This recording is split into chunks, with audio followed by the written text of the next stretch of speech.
Welcome to episode 3 of Mom Boss Chronicles. We will be discussing today real estate market as a whole, kind of getting like a history of the real estate market in New Jersey and where we're at today.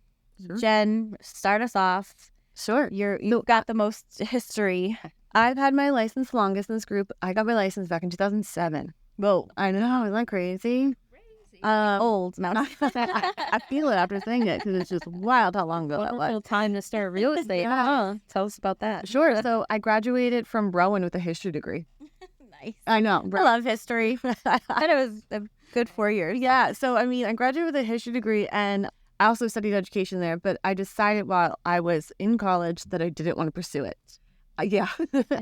I love kids and I love history, but I just was like, I don't want this to be my career. So I abandoned ship. I graduated with a history degree and I didn't know what to do because at that time, it was 2005 that I graduated. Even though the economy was doing good, it was really hard to find a job back then, like really hard. And all I had was a degree in history, which was kind of useless unless I was going to get my master's. And I didn't want to spend more money, right, to get a master's degree unless I was totally sure. And my boyfriend at the time, who's now my husband, was working in mortgages. He got a job at Countrywide. Oh my God, Countrywide. Wow. Oh, isn't that crazy? So Gary was doing mortgages at Countrywide, and I was a legal assistant for a little while, and then I worked at a doctor's office for a little while, just trying to figure it out. And he's like, I like real estate, but I don't like mortgages. Like, I don't want to do this forever, but I really do like real estate. Maybe we should get our real estate license together. And that was 2007, and we went on Saturdays. And every Saturday, how romantic, we're like 23 years old, taking our real estate class together from Like you guys are a focused couple, you know, like. we spent our Saturdays Not hungover. Or maybe a little. going to real estate school. And I remember we both took our test together and I was like, God help me if he passes and I don't, because I am going to be so upset. And thankfully we both passed and I didn't know what to do with it. And real estate, for those who don't know it, when you're a real estate agent, it is commission based. So 100%. Yeah, 100% commission based. You do not get paid until the deal closes. Yeah. So, you know, I didn't have any money really, so I couldn't go into it full time in 2007. So what I did though was I was like, I want to do this full time. So 2007, we worked and we saved as much as we could. And then 2008, I went into real estate full time. I was really lucky because my neighbor at the time was in real estate and he asked me if I wanted to work with him and be like his assistant, and then he would show me the ropes, and I took that opportunity. So I feel like for anybody who starts, it's so awesome if you can, you know, attach yourself to somebody who's doing real estate already, because there's so much that they did not prepare you for in real estate school. Like, they do not prepare you for anything at all. Yeah. Like, they teach you the law, which is important, but they don't teach you how to sell, how to do comps, how to show houses, how to talk to people, how to negotiate. So I worked for him, and it was 2008, and it was a grind because at that time, real estate came crashing down to, you know, a halt. It was really tough, and he told me about cold calling. So I used to have to pick up the phone, and I would have to make 100 calls a week, 20 calls a day, and I would definitely get hung up on a lot. Or I would even set appointments, and it was really cool because I was able to set appointments, but then half the battle was you go on these appointments, and people would want to sell, but they were stuck on a number that their neighbor got last year, and the market was down. And it was at the point back then when if a comp closed, let's say for $300,000 in 2008, you had to tell the seller, and it was so tough. I know that your neighbor sold for $300,000, but you're only going to sell for $260,000. Yeah. And it was such a hard conversation. But I'm happy I did it back then because it gave me that thick skin to talk to people. Right. How did you feel fearful about making cold calls? And how did you get over it? Yeah, great question. I definitely did. Yeah. I got over it because I did it in a group setting. I would do it at the office, the real estate office, and other people were calling. And if they were doing it, I was like, I can do it. And at the end of the day, also, I kept telling myself, and it was the truth, I need to try to help people. I need to find the people that need help. So I'm going to reach out to people, and people are going to tell me no, and that's okay. If they don't need me, they should hang up on me. They don't need me right now. But if somebody needs me, I need to be there for them. And I would connect with people who were truly like, oh my God, yes, I'm totally lost. Can you come over? I don't know what to do. So my focus when I was cold calling was I need to find the people that need me. And I kept focusing that way. And I'm a good agent. I have a good team behind me. I have this, person I'm working with. His name is Lawrence. He was awesome. And Lawrence and I are going to take really good care of them because Lawrence has great experience and I'm going to make sure everything goes well. So I just kept telling myself that. I love that. Yeah. That's great. They need me. Yeah. They need me. They help Yeah, me. of course. Yeah. And that's like you're helping others. You're not there Yes. like, I'm not here to take your money. Yeah. So take advantage. Yeah. And we would go on these appointments and we would meet with people, and it was tough. And a lot back then was short sales. And a short sale is tough. For those that don't know it, a short sale is when somebody owes more on their home than what they can sell it for. And that was really hard So to like do. essentially underwater. Underwater. Okay. There's no equity on their home. Yeah. And that was really hard because they would want to sell. A situation would come up. Maybe they couldn't afford the payments anymore because the rate changed, or, maybe they lost their job. Something was happening where they couldn't keep the home. So then we would have to go to the bank and negotiate with the bank and say, yes, I know they owe $300,000, but their home is only worth $260,000. And we would have to, negotiate with the bank to accept that. And that took a really long time, 6 months to a year, and you never knew the timeline. So real estate market was really tough back then.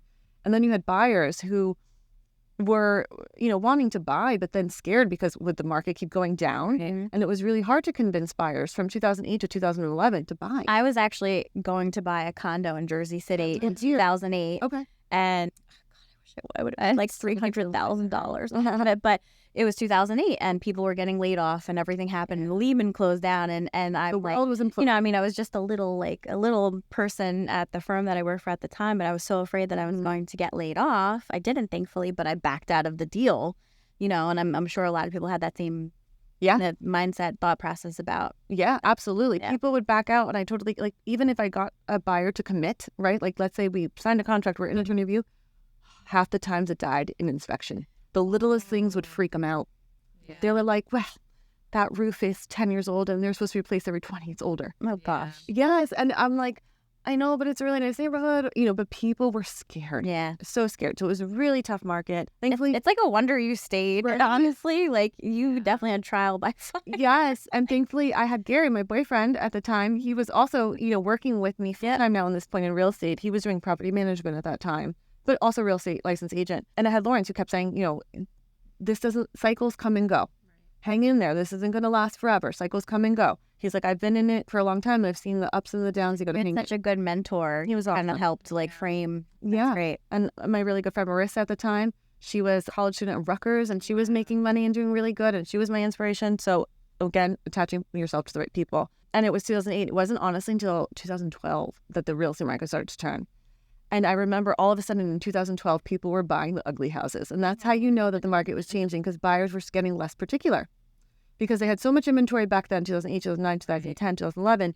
But then 2011, 2012, homes were getting snatched off. And if you didn't make a good offer, sorry, you didn't have, you had to be kind of quick. You didn't have to be too quick, but you had to be decisive. Yeah. And you had to see the deal through. And finally, in 2012, the tide started changing. And that's when I was so grateful I stuck it out. I'm like, I stuck it out. And I had a great year that year. And then I had Probably gained so much knowledge too, like over those 4 years that you were like, you leaned into it more. And absolutely. Like, I was grateful that I had started back in 2008, not 2012. yeah, Right. Because I was still young, but I gathered a lot of information, and I was truly able to help my buyers and sellers in that position. Yep. And I was like, nope, I think we should do this. And, I was pretty well adjusted at that time. And then 2013, my husband and I got married, and we decided to work together in real estate, and we had a really great year. And I would say from like 2012 to like about maybe even 2018, the market was kind of balanced. Like, things were going pretty well. Homes were appreciating. Instead of losing money, every year homes were appreciating. And it was definitely a good market to be in for a seller and for a buyer. Things were getting better. The interest rates were getting better. The inventory situation was getting better. It was really good. And you still had to work hard. What was happening, though, was more people were getting into the industry, right? Yeah. So back in 2008, 2012, there wasn't that many realtors. But then the competition got really fierce in 2015. There was a bunch of realtors, so you had to do a lot to stand out. And cold calling, I felt like everybody was cold calling, so that wasn't, going to work as much. But you had to do a lot to stand out to your clients. So you always had to perfect your game. So no matter how long I had been in it, I had to keep perfecting my game. And things were really good. And then, 2018, it was kind of balanced, but we started to see an inventory crisis.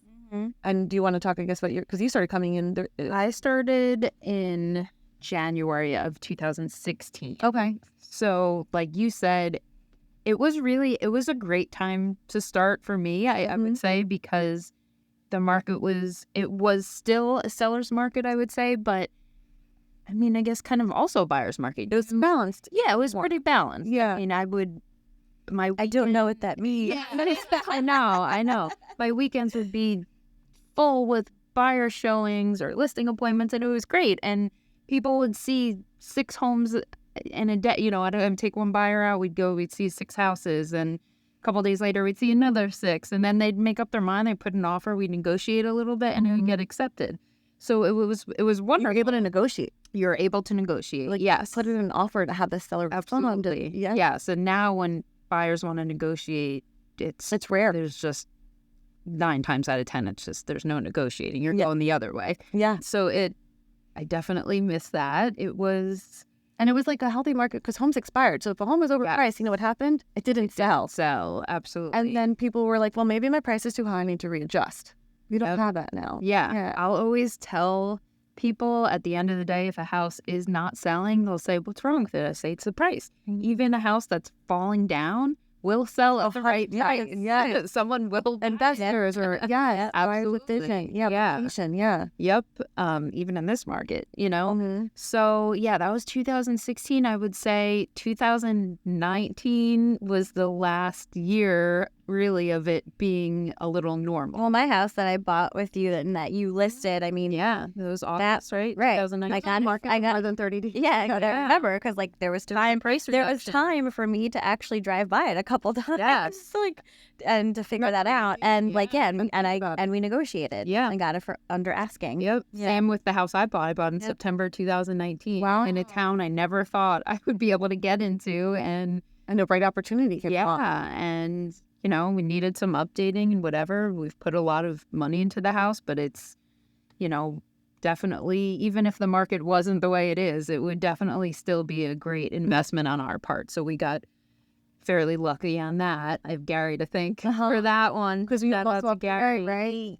Yeah, I didn't think I would get it for the price I was comfortable at. And he said, you never know, just make an offer. And it's funny because that's something I would tell my I clients. know. Yes. But when it comes to yourself, It's so funny, right? Like, you yeah. lose everything. Yeah. So I was like, can you just be my realtor for now?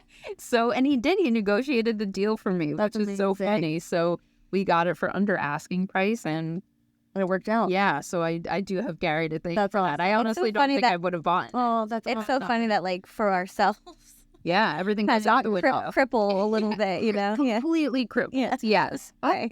And then It's so funny. So yeah, it was really it was great. I did so well. The first year, of course, in real estate, it's I know you grinded with cold calls Yes, too, like I for did. yourself. But Oh, did you yeah. have a fear about that, and how did you get over it? Like, 'cause I mean, that's like no. not really. Like I mentioned in our one of our previous sessions, I sort of my back was kind of up against the wall. Yeah. When I As a started baby, real estate, it was like, you have no choice. You need to make this work.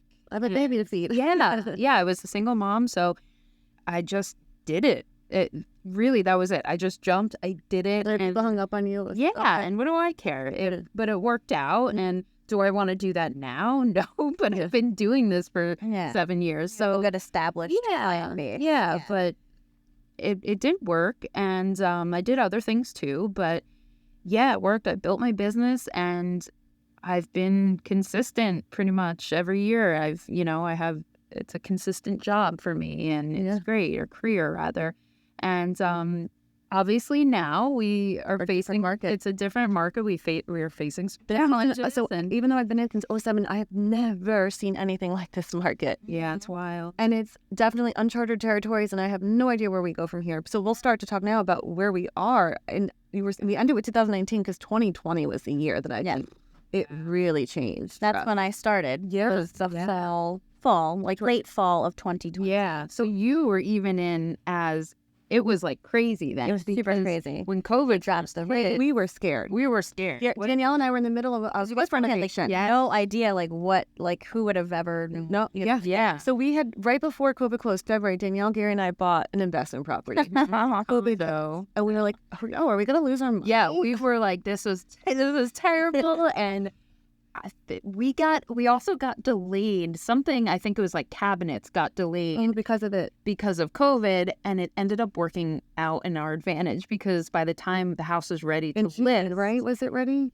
I I think it was ready in June June. 2020. Yeah. So by that time, We got even more money got more money. than we had thought we would. Yeah. That's when we realized. Because everyone was fleeing like the metropolitan areas and coming down here. That's when things got crazy. Yeah, I guess people were stuck in their space. And because during COVID, I was stuck in my 2-family upstairs apartment, 600 square feet with a 4-year-old. So I totally understood why people were like eager to buy the house. Yeah, Like, I would say it was like a month. So what? COVID hit mid-March. I would say it was a good month and a half of weirdness. Totally. Deals got canceled. Yeah. We like, had, oh my God, how are we going to survive? Buyers End of the canceled, world. sellers canceled. Yeah. And I understood. Yes. Yeah, the I think the whole world was like in a frantic state. Yes. It's very strange. Yeah. And then as the summer and restrictions started to ease up, then all of a sudden people were looking with masks on. Yeah. Masks, gloves, and I remember opening doors, bringing like 3 pairs of gloves. And it was crazy. Yeah. One at a time. Man, Your Purell, Not shaking hands. yeah. yeah. Yeah. But that summer, we saw the frenzy of the market, and we were like, "Whoa!" Yeah. Like people are still buying, which is good, right? Like the economy needed it, and that was good that people were still buying. Yeah. I mean, so you listed a home. To this day, I think the most amount of like offers we received on one of my listings was 53 offers we received. Which how was that? That was I think Bayville. Okay. And was Yeah. that 2020? I think 2021. Okay, but isn't that crazy going through 50? So after 2020, 53 then offers. we did not see the slowdown of the demand. Yeah. We just kept seeing the demand. You jump in 2020, right? Yeah, late 2020. And then what was your perspective on the market? So you jump in and what did you see?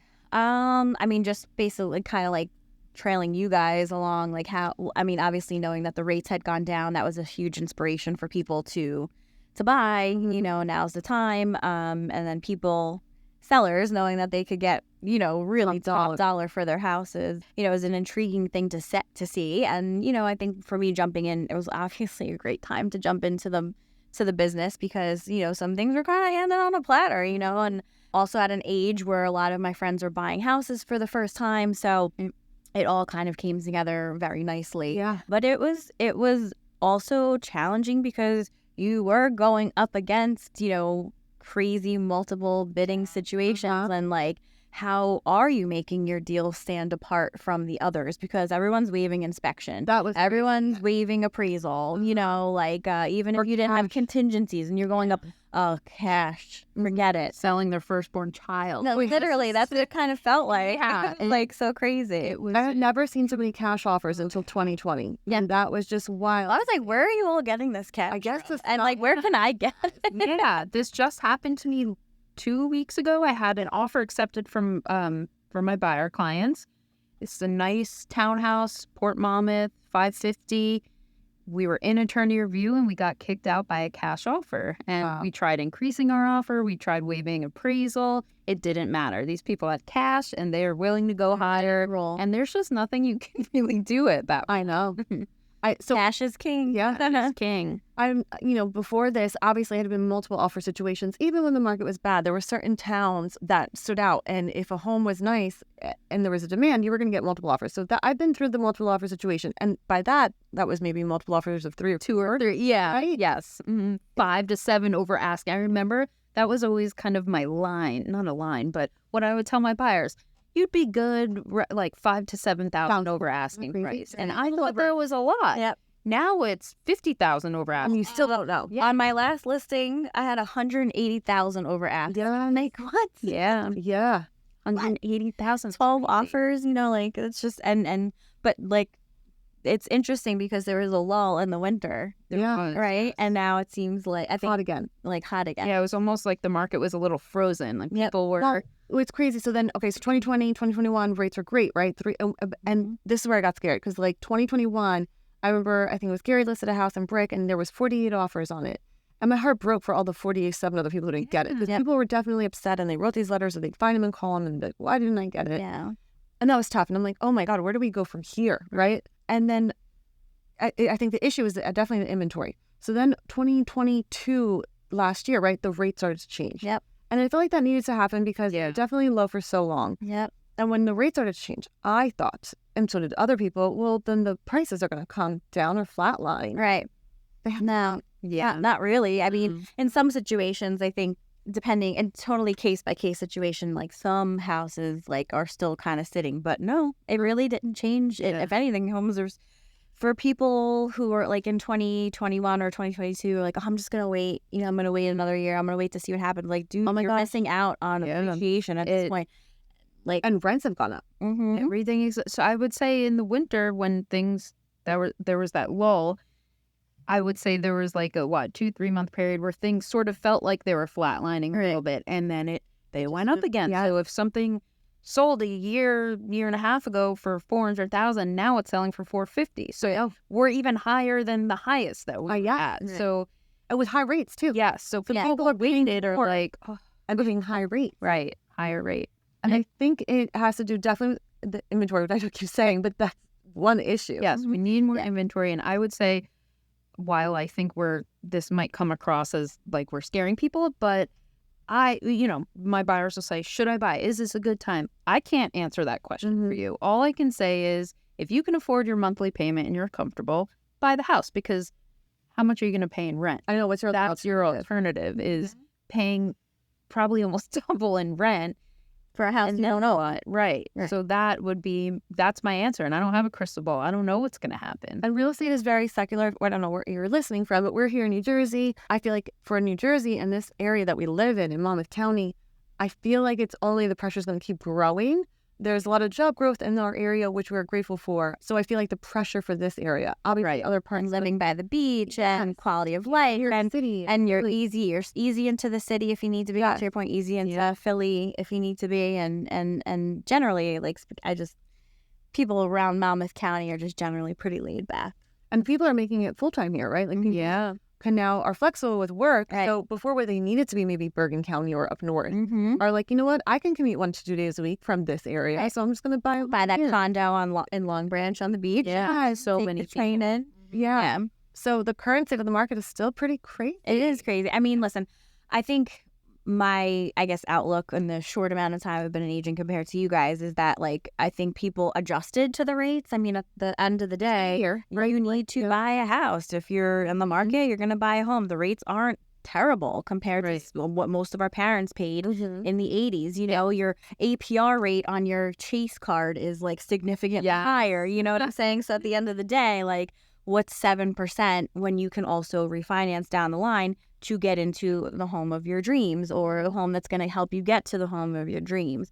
What I think we need now is for the sellers who are afraid to make that move. make the move for refinanced at like 2%, 3%, open the market up, please, for some other Because I think that's why we're in the inventory shortage we're in, is because people who have that 3% rate are like, okay, so then if I sell, I'm gonna have to go into a 6 or 7. Right. If the situation calls for it, because maybe you added to your family or you're downsizing. And you also probably have a ton of equity in your house, so like you can roll that into, putting a higher down payment onto your next house. Level it out a little bit, refinance once the interest rates go down. Yeah. And then you're, hopefully in a better position and in a house that you want to be long term. And so I guess historically, we've always sort of thrown out this number as well, that the average American would typically stay in their home for 7 years.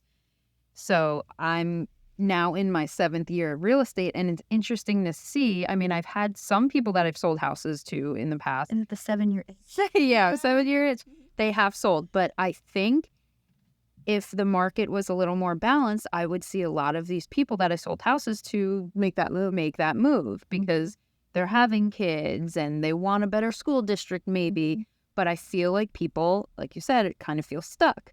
So this is my message. Pull this trigger. Let's get this market leveled out. Yeah.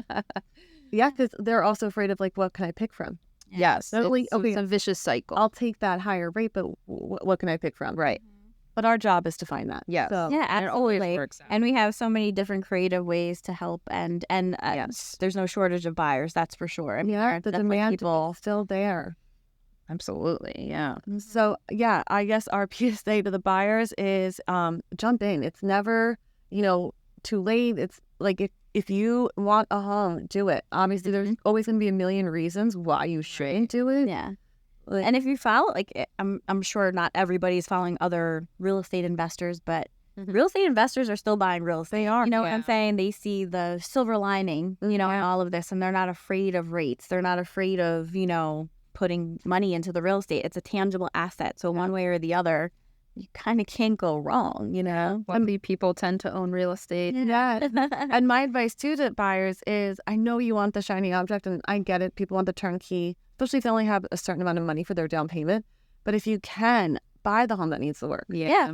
Those are the homes that I feel like you can get a good deal on. And then once you do the work, your equity is going to be there. Yep. If you plan on staying there for a while. And yes, it sucks to live through the renovations. I've done it myself. But those are the things that'll give you the longest, return on your investment. And you have your own personal touch too, Yes. which are also really nice. Yeah. So don't discount the properties that need help. And, I get it, because especially as a first-time buyer, they're like, well, what will my parents, my friends think? Don't worry about what Yeah, who cares? Yeah. If you got that home, you're just going to be so proud of yourself. So. Yeah, for sure. Well, great history. Like, thank you for sharing the background. And that's the economy, right? It's cyclical. Things happen. And Well, we're in cycles. So right. We were in a little bit of a winter. I mean, you just got to persevere and push through, because, there's a good outcome on the other side. So, well, I think, obviously today's focus was definitely real estate. And while our other topics are going to cover some other things, we'll always come back and bring in market updates on real estate, because that's our profession. Yeah. And if you guys need real estate answers, reach out. Yeah, you can message us on Mom Boss Chronicles. Before we go, though, I do have to say, Sue's shirt is not blue velvet. It's this velvet, this very pretty yellow, canary yellow linen shirt. And for some reason, I matched the screen. It looks like velvet, baby. Thank you for letting us throw that in. We'll see you guys next week. Thank you for Bye.